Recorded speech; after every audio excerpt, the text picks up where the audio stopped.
Good evening. It's Tuesday evening, and you're welcome to another session of tonight's edition of Fact Sheet. Here, if it's not a fact, we don't discuss them. It's about data, it's about understanding the data, it's about appreciating the data, it's about ensuring that at the end of the day, when we are discussing the issues that are of national interest, we discuss the issues with tangents that are relevant to the conversation, which will end shaping the national discourse. And that's what we're doing this evening live on tonight's edition of Fact Sheet. My name is Samuel Ishen, and I'm thrilled to welcome you to the first edition after the elections. Tonight, we're taking a look at the elections in general and the fact that the Electoral Commission, after, promises of, declaring the elections within 24 hours, that could not happen. But within 48 hours, they were able to declare the elections. Our focus this evening is not on the presidential. Our focus is on the parliamentary. Fact that we have a parliament where the next parliament, the 8th parliament, would have a situation where the NPP would have about 137, members of parliament representing them in the House of Parliament. The NDC, per the EC's latest statement it gave out, has 136. And then there's an independent candidate who also has one seat. And so we're asking ourselves, how would governance be for the next NPP administration in terms of laws that need to be formulated, in terms of government policies and programs it intends to, send to Parliament for Parliament to approve, considering how, acrimonious the elections have been, considering how the 7th Parliament has been, the number of walkouts we have experienced during this Parliament, the kind of, debate that is going on and how it's been very, very brutal sometimes. This is the focus of our conversation this evening. And so I entreat you to join us even as we look at the outcome, how things would play out in the 8th Parliament going into 2021.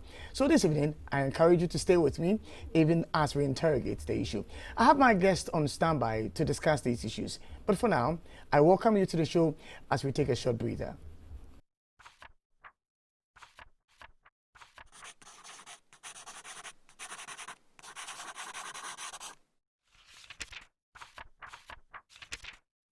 So you're welcome. It's just 8 minutes after 8, and this is Fact Sheet live on eTVGhana. It's also live on Facebook, Twitter, and Instagram, and we welcome you to the discussion tonight. To help me do justice to the issue of discussing the 8th Parliament and how things are likely to pan out in that Parliament, using the 7th Parliament as a premise for the 8th Parliament and how things are going to be like. I'll have Dr. Isaac Owusu-Mensah join me via Zoom tonight. He's a political science lecturer at the University of Ghana, Legon. And so would I have Dr. Edu Jenfi also join me. He's a political historian and a lecturer at the KNUST. And they would help me do justice to the issues this evening. And so in discussing the issues, I just would want to give you an idea, a sense of how the various parliaments have been. The 6th, the 7th, and the 8th Parliament, and how things are likely to be. If you take a look at the 6th Parliament, which is 2012, the NPP had 148 as majority in Parliament. The NDC had 122. And then for the 7th Parliament, the NPP had 169, and the NDC had 106. Now, my focus is on the two major political parties. I'm forgetting other independent candidates who would have gone to Parliament. I'm just focusing on these two major political parties. And then the yet-to-be 8th Parliament, which has 137 for NPP members of Parliament and 136 members for NDC Parliament. Now, with such a close margin, or with such a close number, putting aside Senate West, which has not been declared yet, we would want to find out how Parliament would be.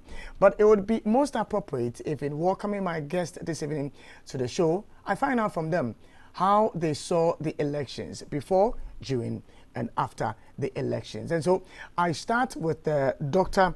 Isaac Owusu-Mensah to find out what he made of the entire exercise of the 2020 elections. Doc, good evening. Good evening. Good evening, my brother. Thank you for having me. It's a privilege. By the grace of God, I'm doing well. It's a privilege to talk to your audience through your media. I must say that the If you have 2020 elections has been a unique elections. It's an election that has been organized during a pandemic, election that you have to have new voters register, elections that have to be done well because we have new EC in place.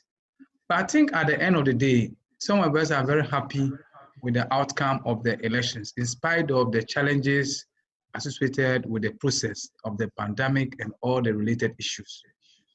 I think one of the very unique aspects of 2020 election is the time people spent at the polling station. And I think that is very, very, very unique because all the time in the Fourth Republic, I have had the opportunity to vote in all the elections from 92 up to 2020. And I can say that this is the first time you go to a polling station, you spend less than, I spent about 2-3 minutes at the polling station. I got there and I cast my vote and I walked away. Now, what are some of the new dynamics in this year's election? I think one of the first things is that it's an election whereby we have going to talk about parliament, so I'm not going to parliament per se. But it's an election that some of us who study and watch elections in this country were not surprised with the results. It was the results that we were expecting because our projection was 51% for Akufo-Addo, 51.7% for Akufo-Addo, and that turned out to be true. Number two, we were not surprised about parliament, what has happened there, because in the midterm, that is 2019, we did a research about the performance of members of parliament, and we noticed that a lot of them were going to lose their seats. So we were not so surprised. Fortunately for the MPP, some of them lost their primaries, so some of the swing areas they were able to go through. But beyond that, I must say that the election has been an interesting one, and I think that Ghanaians must be happy to commend ourselves how far we have done. What things could we have avoided in the course of the electioneering process? In the course of the electioneering process, as a process, I think that we said we're not going to have rallies, but eventually the parties ended up having rallies because politics have to deal with passion, and issues about passion like football, you must be very strong to be able to control. Unfortunately, in the course of the campaign, political parties forgot that there was coronavirus, infectious, social distancing. I think we ignore all that. But I think that's the only aspect in terms of the health component that we think we have done. But as a contribution to reforming the process of lesson learned, I still maintain that we need to look at the collation centers again. Because it's not prudent enough for somebody to get up from his home at 5 a.m. as a presiding officer or as a polling assistant to go to a polling station to conduct election, close at 5 o'clock, close counting and everything around 7 p.m. But you can only get your results entered into the constituency collation center at 3 a.m. I think it is not fair enough. But in between, so much can happen. So I think the EC need to look at the collation centers again. That's one of the areas I will recommend a reform. All right, let me take the views of Dr. Edujemfi as to what he made of the entire process of the election, beginning, in between, and then now. Doc, your views on the election in a whole. Yes, thanks for the opportunity to also speak to your cherished viewers.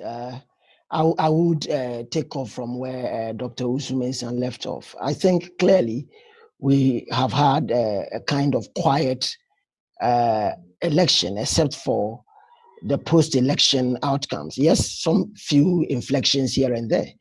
But beyond that, we saw a kind of smooth sailing process throughout the day of election. And I can say largely that I did not spend as much time as I spent in the previous elections. And so we can agree on that score, among other things, that it was a smooth process than we've ever had. If we are able to really look forward from when the counting began and where the process of calling the votes, if you like, from constituency levels, then we began to have press conference upon press conferences coming up from the political parties, especially the NDC in particular. I think that these kind of interactions where you have the political parties making statements either to excite their following or to increase the level of confidence of their following, to suggest that they are winning or they have occupied some new seats or claimed some old seats, among other things, had its own twist and turns and created a certain sense of euphoria and also a kind of inflection points in the course of the election, in the course of the declaration. The EC's promise that it was going to declare the election within 24 hours was also problematic on its own, because learning from past elections, we understand that this is a human system. We could have human errors, we could have challenges, the degree of the question of inertia, the question of diminishing returns setting in, the question of people like Dr. Osu-Mensah said. I mean, when people go to the polls in the morning, stay for a very long time, and they have to be at the collation center and work throughout till, if you like, the dawn and even the next morning. That in itself is problematic. And so it will require some degree of ebullience, some degree of commitment, and also to ascertain the human factors in there to know when we're able to put a pause on it and how we're able to manage it and allow for some degree of continuity for us to get some accuracy in terms of the declaration, in terms of the announcement, among other things. So these, if you like, challenges arising within the attempt, if you like, by the Electoral Commission to announce in itself gave us problems. We need to be interested in getting a kind of election results where the Electoral Commission has been able to dot its I's and crossed all its T's. It is important for us to appreciate the fact that going into the coalition of the new register, the questions that came up, the kind of sense of doubt and level of belief that the people had, especially the NDC had, about the commission in itself should have told us and that there was the need to tread cautiously and to allow for certain status quo to remain and to allow change to be quite systematic and gradual. For a want of a right word, change need not be radical.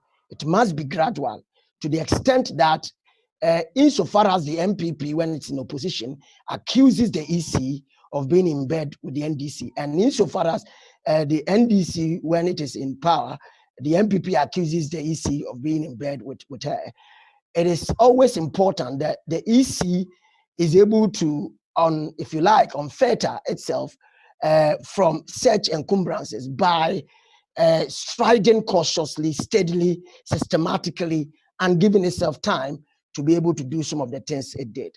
The other question I would want to raise that we saw within the scheme of things is the question of militarization. And you saw some of the pictures on our television, among other things. It's quite clear that we don't need soldiers to bring order at our polling station. The question of lack of sincerity, lack of confidence in the process allowed us to come that far. We ought to have understood that the police on its own has the kind of training that positions them, if you like, to have that kind of interaction that de-escalate or that reduces some of these tensions, firing of gunshot, among other things that came up during the course of the coalition and all that. So yes, right. Generally, I think that the Electoral Commission did well. It's a marked improvement, but there are some gray areas which we could have avoided, right, among other things. So let me come to Dr. Owusu, and then let's come to the substantive matter. 137 for the MPP in Parliament, 136 for the NDC in Parliament, and then an independent candidate holding, the last constituency constant for now. What does this mean for the next Parliament if we are going with the figures declared by the Electoral Commission? Thank you very much. Given the fact that we have parliaments whereby none of the political parties have overwhelming majority as we've had in the past, It means that the political parties have the responsibility to learn to build consensus. Learn to build consensus that will help them to rule the country well. We know in the past they have learned to build consensus on issues that affect their welfare and development. But now they have to learn to build consensus on national issues that borders on the development of the entire country that affects every Ghanaian now. Now, given the numbers that we have, apart from they learning to build consensus, which I think, and I've worked in parliament before, and I know they build consensus at the committee level. In this particular instance, you have to build consensus at the floor of the House.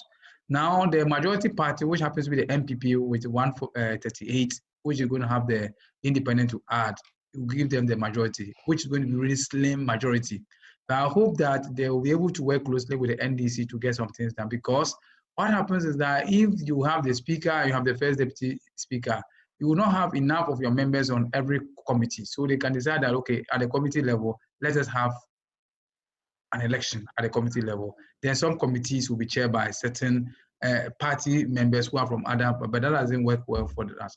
I know in parliament, whereby you have even opposition members, more women for the women caucus, they yield the position of the leadership to the incumbent government, even though they are in the minority, because they think that if you are in government, you are able to work hard together to rally resources to support the activities of the House. So I think that in the same way, when they come together, they work it. But there's one very important thing that we need to remind ourselves in the governance system. We are in a developing country. We are not developed, and therefore we depend on resources from other parts of the world in terms of loans, grants, and other forms of resources. Two, we are in a developing country whereby the government is so powerful to contribute toward development of the place. Now, if you are an opposition party and you decide that you're going to punish the government by blocking the programs, by blocking the projects of the government, you get punished for that, because it's very simple. The government just go back to the constituency and tell them, look, we're going to construct this road, we're going to build a hospital, but your member of parliament who is representing you here block the loan that we're going to get to build the hospital for you, block the loan that we're going to get to build the road for you. So you don't have the roads. So if you want government to develop the road network, if you want government to develop the hospital infrastructure, get a new member of parliament who is from our side. All right, Doc, hold it for me and let me ask a few questions about the points you made. You've spoken about consensus. I mean, you've spoken about the will of the people and what government is likely to do when it comes to communicating to the constituents who voted for them. That argument about your members of parliament representing you did not support a bill, did not support an executive program which was brought to parliament. Is it really the case, considering that we have seen situations where the minority now have walked out of several programs and policies of this administration, and yet, if you look at it now, they have been able to get several more members into parliament, and then the majority now have lost several seats. So that argument, does it hold true? It does hold true because they walk out of parliament on certain issues, but now they have almost the same numbers as the majority. It means that the issues that they work out on, you remember all the time, NPP used the argument that they should stop talking about health insurance, because when they were discussing the health insurance bill, they walked out in 2004. Now, those are smaller issues, but now you have almost the same numbers like the majority. So if they bring in loan, they bring in government budget, and you decide to punish the government by not allowing to pass it under the certificate of emergency, you do this, you do that. Now attention of the public is going to be on the minority. In the past, they were very small minorities, so the government always bulldozes way through. So all the problems and challenges is put on the government. Now you have almost the same numbers like the majority. So if there are problems with government business, you, the minority, will be held account by the people, and the government will preach it to the people. In the past, because their numbers were small, government ignored it. But today, if it happens, the government is going to preach it to the people, to communicate to the people. It is your member of parliament. You know, seeking due diligence when it comes to programs of government in parliament, and then the deliberate attempt to frustrate government. What would be that ability to decipher between something that is legitimate in terms of ensuring that there is value for money audit, there is due diligence in programs and policies that government is bringing to Parliament, and then the effort as indeed intentionally frustrating government policies? There are two things. There's a thin line there, but the question is that we're talking about constituents, and I don't know whether constituents in Garu or Bia East are interested in understanding the fine line between the due diligence and blocking government business. What the communication system would just be that we were seeking loan to build this road network for you. Under the guise of due diligence or under the guise of blocking government business, we just tell them your member of parliament voted against the loan for the road for you. The man in Bia East or the man in Garu or the man in Lore in Yagaba Kubore constituency is not interested in the fine line between the Are you sure the people of Ghana are not that interested when it comes to, the effort at due diligence, the effort at, value for money audit on the floor of Parliament? They are interested in that, but they are interested in the final product as well. All right. Unless hold on a second for me and let me speak to Dr. Adujemfi. Let me pick his thought as well on the point you made about consensus building and the earlier, foundation had laid, seeing what we are seeing now in the present 7th Parliament, how, things are being where the present majority have virtually used their numbers to railroad themselves in terms of government policies that have come in. Doc, would it be easy for consensus to be built in the 8th Parliament from how things have been in the past and today? Like Dr. Usman touched on, they've had some degree of consensus when it comes to personal interest, among other things, right? These are human actors in there, and so they find the need to work together. And so from time to time, they've had that degree of consensus building. But I am looking at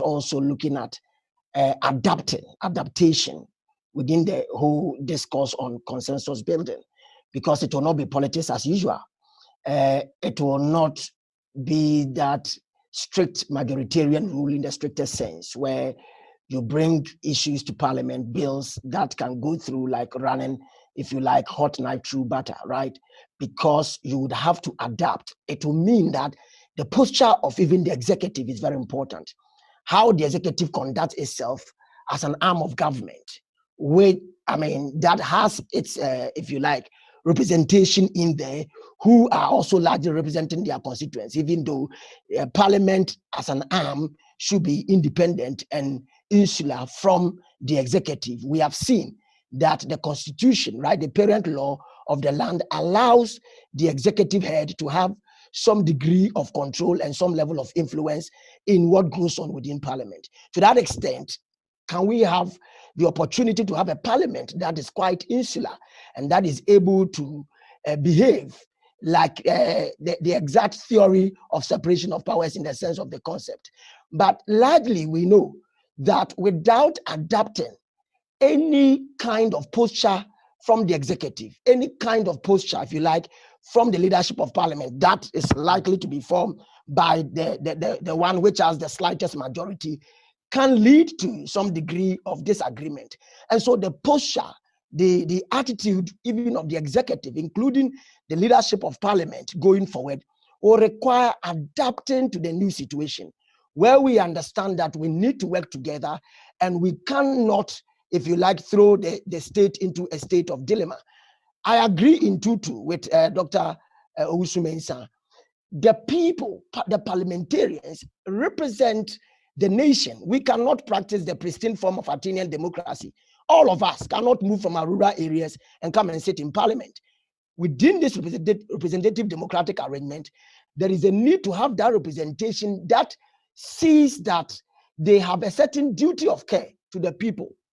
That duty of care should preclude or prevent them from being biased, especially the opposition, from, hindering, restricting Parliament, and for that matter, the executive, from having its genuine way. And I touch on genuine way in the sense of development, because their oversight and overarching responsibility is to make sure that, yes, of course, there is value for money, there is legislation that is not based on politics as usual, but again, where it is expedient, both the majority and the minority, in that regard, the simple majority should be interested in saying that this is about Ghana, and we need to adapt, go beyond our personal, if you like, interests and party ideological postures to accept the fact that we are in this for the sake of Ghana. In that respect, are we also likely to see a government, right, whose parliamentarians, and I use the term subjectively, will be willing to side with the opposition to say that on this score, we disagree with politics as usual, and we need to look at Ghana first. And for me, we are going to have interesting times in Parliament. And the question of, about, right, you know, the whip system we run in our Parliament, where right, the majority has a whip, the minority has a whip.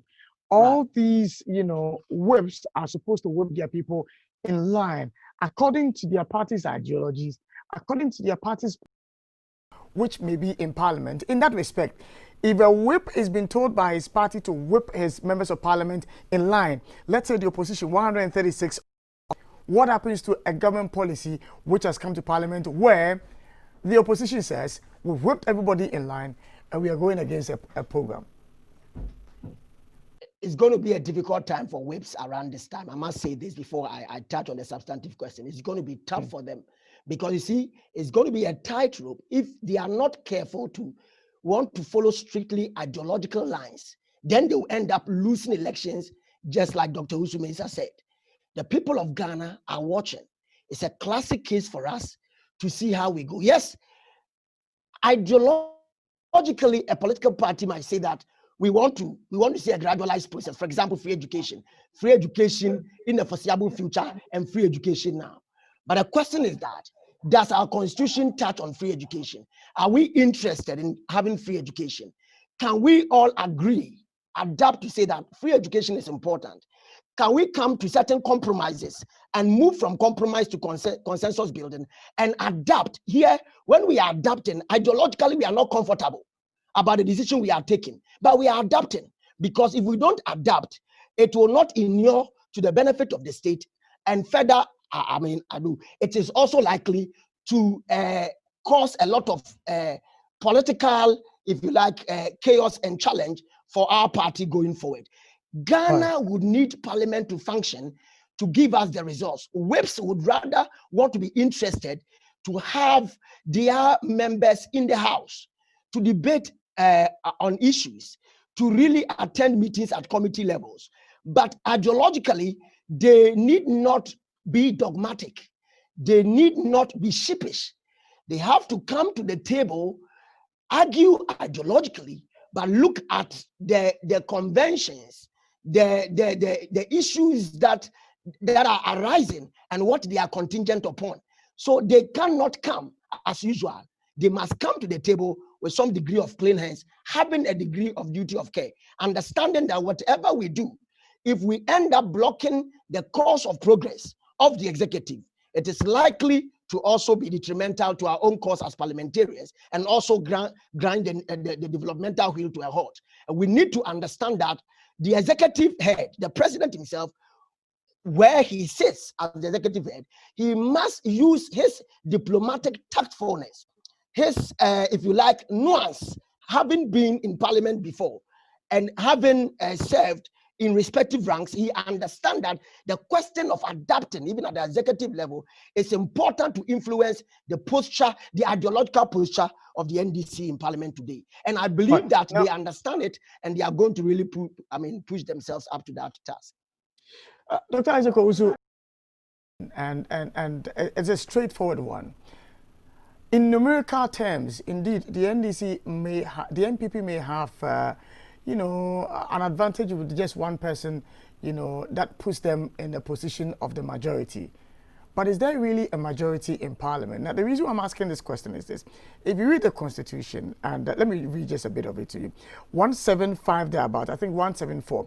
It says, No taxation shall be imposed otherwise than by or under the authority of an act of parliament, where an act enacted in accordance with clause 1 of this article confers power on any person or authority to waive or vary a tax imposed by that act. The exercise of the power or waiver or variation in favor of any person or authority shall be subject to the prior approval of Parliament by resolution. Now, this is the bit that is interesting. It says, Parliament may, by resolution, supported by the votes of not less than 2/3 of all members of Parliament, exempt the exercise of any power from the provisions of Clause 2 of this article. Doc, is there necessarily a majority in Parliament per this clause and the variations in numbers? To talk about 2/3, I think it's only in the first Parliament that we had 2/3. I have to look at the numbers in 96 as well. But in the past, we've had majority and minority members coming together to support government business. So in terms of real majority, we've not had any real majority. Now, in terms of beyond the numbers, the government is still even at disadvantage because the constitution is very clear that majority of your cabinet members must come from Parliament as well. So that also puts some restraint on the government. But I think the government, and I'm happy what Brother Samuel Adujamfi said, that the president has worked in Parliament before. He's been a legislator over a number of years. So he also has some experience. First and foremost, my recommendation would be they should not appoint regional ministers from Parliament. But if you appoint a regional minister who is in Northeast, for instance, and there's a very important bill and he has to come and vote, how does he move in quickly to come and vote?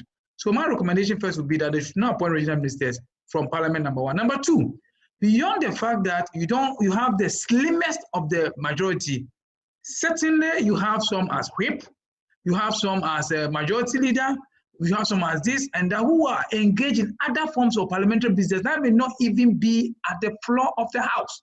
That also constrain you. There's little numbers that you have beyond the ministers as well. So in terms of real majority, we don't have a majority. And I'm very happy to say that in the past, they have worked so well at the committee level without introducing partisan interest at the committee level. It has worked so well for us as a people and as a country. And I'm hoping and trusting that they will move that into the floor of the House. But there's a problem here.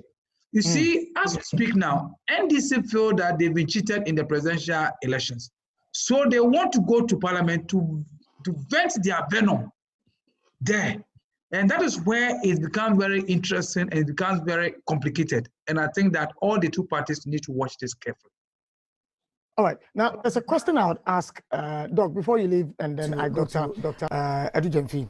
Now, 2/3, even if there's a development in Parliament, and then the minority now, with their 136, decides to walk out, would Parliament have that 2/3 to conduct government business or parliamentary business?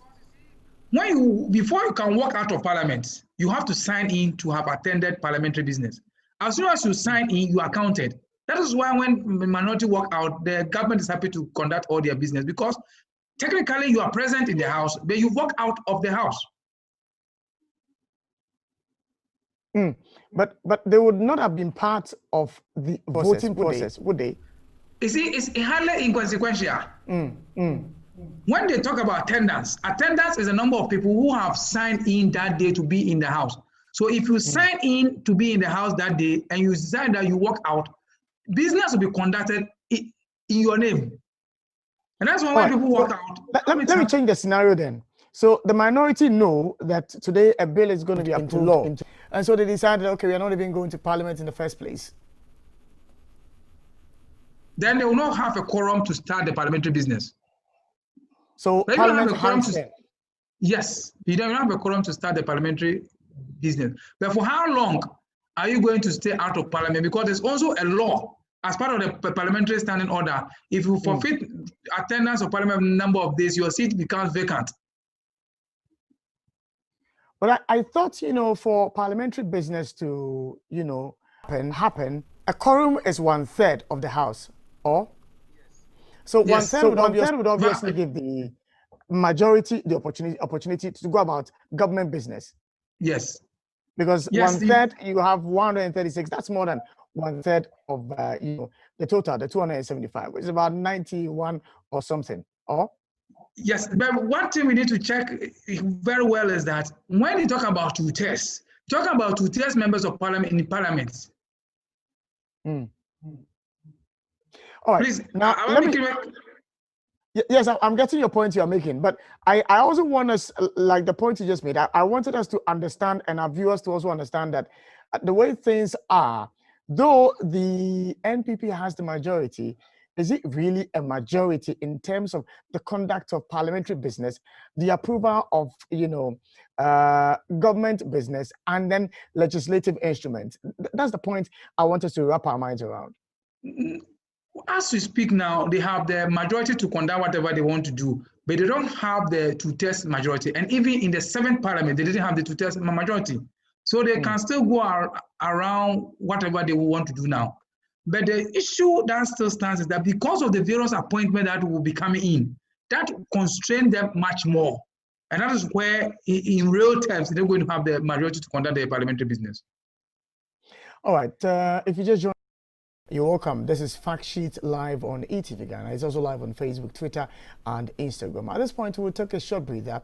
When we come back, we'll try and play out some scenarios that are likely to happen in the 8th Parliament of Ghana, considering that if you listen to the tone, the posture, and the body language of the current minority, they believe they are in the majority now, except for their allegations of the EC manipulating figures, which has disadvantaged them. And so we'll take a look at the scenarios that are likely to play out in the 8th Parliament. Do kindly stay with us.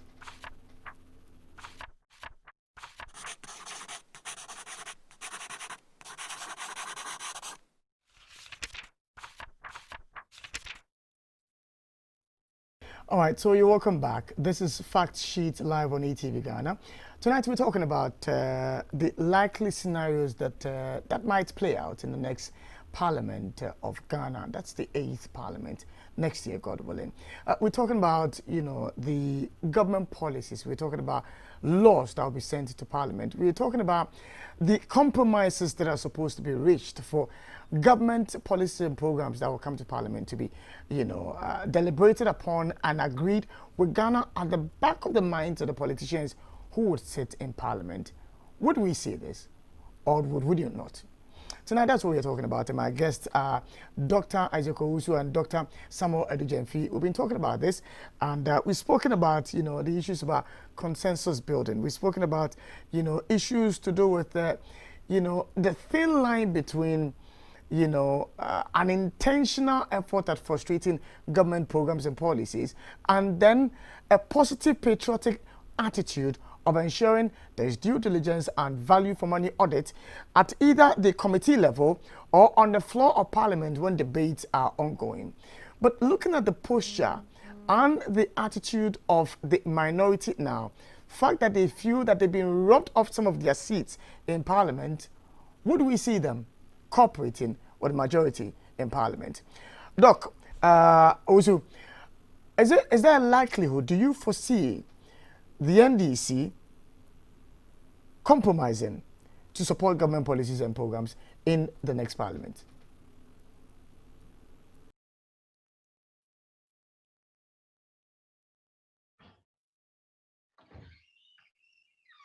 Doc, are you able to hear me? All right, so I was asking that considering that the NDC still is fighting for some seats to be overturned in their favor, considering that their flag bearer also feels that the will of the people has been subverted, do you foresee them cooperating and compromising when it comes to government issues that comes to Parliament? I said earlier on, the NDC feels cheated in these elections. Consequently, they want to vent their venom in the legislature because that's the only opportunity they have now. Therefore, they may not seem to compromise. I think for now, that is the posture they may want to put up. But going forward, I personally think that the election issues, especially with the presidential, will be sorted. And when the presidential resource is sorted out, I think they will now be ready to compromise and work with the government. But let me also say that even in the current government, whereby we have the NPP having the 169 and NDC 106.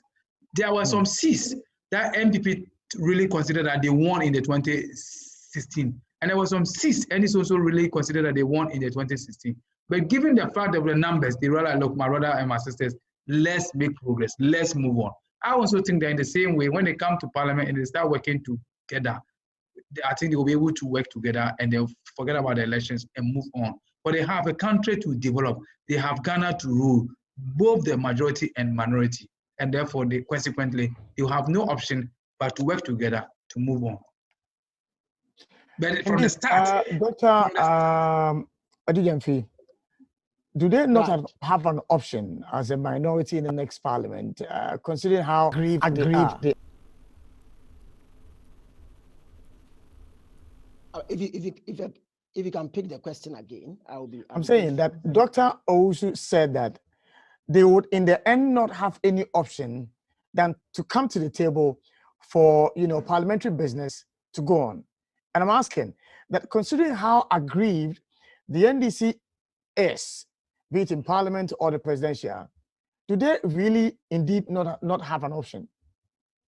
I mean, the option is to perform their duty as parliamentarians once they are in the house. And as duty bearers, they have no option than to perform their duty.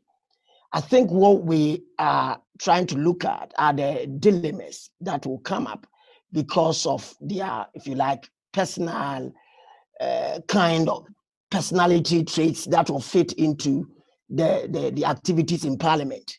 Beyond that, so far as they are duty bearers, they cannot say that they will not perform their task in parliament, not at all.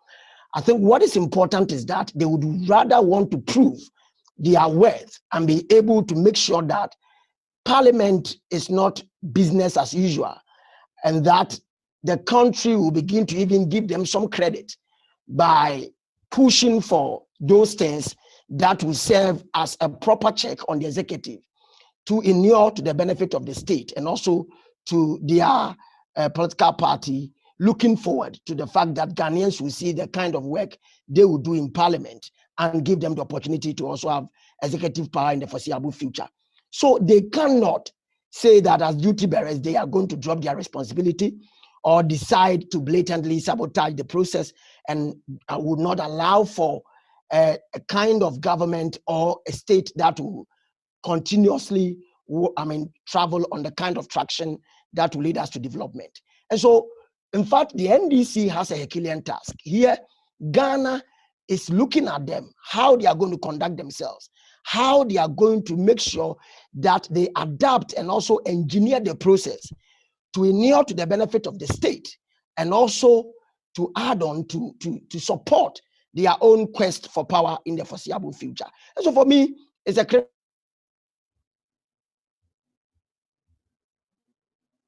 All right, looks like we have a little challenge with Dr. Adijamfi's line. We'll try and then work the feed, And whilst we are at it, I welcome you to the conversation. We should be ending in about 7 minutes from now. But let's just quickly shift our attention to the parliament as a whole and, operate with the assumption that, some compromise is being reached. But the quality of, parliamentarians who, either decided not to go again or some who lost their seats during the contest, would it likely affect the output of the bills that will be processed in Parliament? The Alban Babins, this Finance Committee chair, and all those individuals who are not going to be there again. Would it affect Parliament in terms of the quality of work they will do? Dr. Owusu-Mensah, would the absence of some of these experienced parliamentarians, affect the output of work that Parliament will do? In 2 minutes. Seriously affect the work of the House, especially when we have 130 members of Parliament coming in, and you have some of them who are going for the second term. I think it is not going to be very well for the party and the government as a whole. So it is going to force them to have a new learning. They're going to learn new process, parliamentary process and all that. So it's seriously going to affect the work of the House. But that also means that at a point, the executive may also have it a bit easy to get some things through. That is also the other part of it. Mm. All right. In summing up the conversation, just a final word to our viewers and our listeners who have been following the conversation live this evening. What I would say is that by the grace of God, we have had this election and has gone well up to this point. We have a hung parliament now. We have a president now as also won. I think as people of Ghana, democracy is a process, and therefore we should continue to work to democratize, to move forward. We have not arrived yet. But what is even most important is that people around the world are watching what is going on in Ghana. And we expect and urge all of us to continue to ensure that we make a significant contribution to the successes that we have chopped in the past. And I wish you good evening. Doc, I'm grateful that this evening you made the choice to join us this evening for this conversation. And so, anyway, I would like to thank Dr. Isaac Owusu-Mensah, who is a political science lecturer, University of Ghana, Legon, and Dr. Edu Jemfi, political historian, lecturer at KNUST. Unfortunately, we lost Dr. Edu Jemfi along the line when he was making his submission, but this is where time would allow us. My name is somebody Shen, and on behalf of the team that made it possible for us to come your way tonight with Fact Sheet, I'd like to say a big thank you for joining us. And for those of you who have been watching us on Facebook, we encourage you to tell the story of the interactive and exciting nature of the Fact Sheet and share the link to platforms and groups that you belong to so others may know and also join the show every Tuesday evening. But let me remind you that tomorrow, God willing, at 10 a.m., there will be a repeat broadcast of the show on eTV at 10. And so if you didn't catch the full conversation, you can follow it, God willing, tomorrow morning at 10 a.m. live on eTV. We'll do make a day tomorrow morning on the Happy Morning Show at 5:30 to 9 a.m. Enjoy your evening.